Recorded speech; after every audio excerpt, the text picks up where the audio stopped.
So, let's begin measuring the concentration of a solution using nothing more than a smartphone. This method is inspired by the work of Thomas Kunz-Lehmann, who demonstrated that a smartphone camera can act as a simple yet powerful scientific sensor. So what do we need? First of all, a smartphone with an RGB analysis app installed.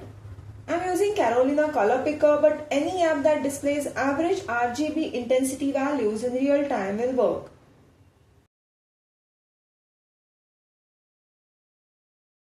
Second, we need a colored light source. I use this online tool to generate precise colors, academo.org wavelength to color relationship. For red light, set the wavelength to 680 nanometers. For green light, use 510 nanometers, and for blue light, set it to 440 nanometers.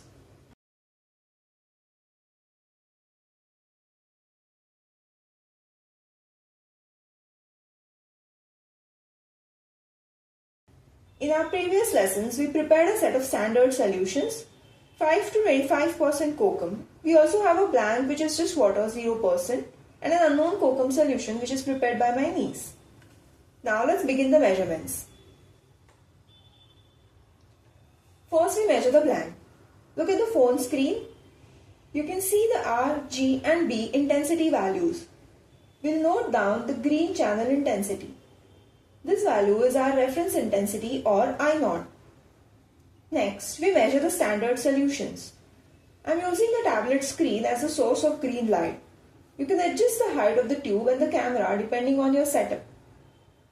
We begin with the 5% solution and note the green intensity value I.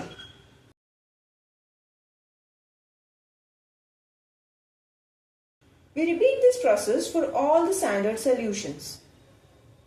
Notice that all recordings are taken without disturbing the setup.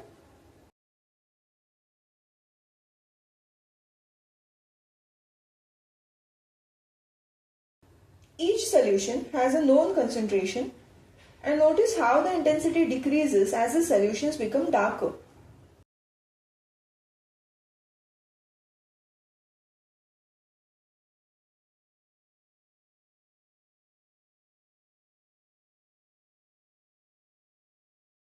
Importantly, the intensity of the unknown solution lies within the range of the standards, which means that we can safely interpolate its concentration.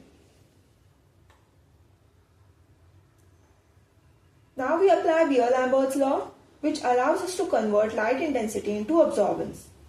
Let's do the math. For the 5% solution, we calculate I0 divided by I. Then we take the logarithm of I0 over I using a calculator or a log table. Here are the I0 by I values for all the standards. Next, we calculate log of each value. This logarithmic value is called absorbance. Absorbance is what is directly linking light absorption to concentration. Now, plot the absorbance on the y-axis against the concentration on the x-axis on the graph paper. Don't rush to join the dots. Instead, look at the overall trend. Using a ruler, draw a single straight best fit line through the middle of the data points with roughly equal number of points above and below the line.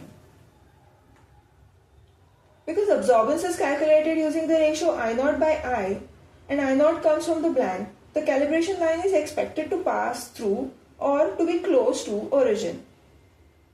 Small experimental deviations are normal, so the line should follow the trend, not to be forced exactly through zero. This balanced line represents the true relationship between absorbance and concentration.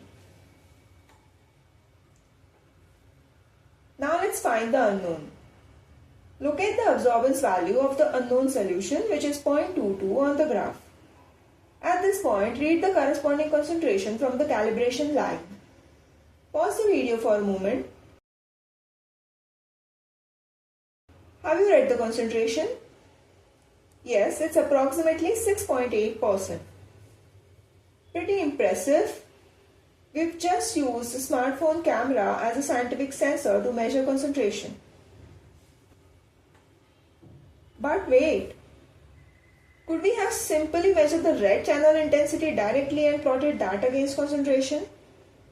Wouldn't that be easier than using Lambert's law, complementary light and absorbance? From the video, try tabulating the red channel intensity values and look at the trend. Now think about it. You'll realize that a red solution transmits red light. It does not absorb it. That means the red channel intensity changes very little with concentration. In other words, the red channel is not sensitive to concentration changes in the red solution. That's why we use complementary light and absorbance and not the transmitted light intensity. Now that we've learned how to use a smartphone to set up a colorimetric assay, it's time to step up. In the next lesson, we'll move into advanced enzyme biology using smartphone colorimetry. Stay tuned.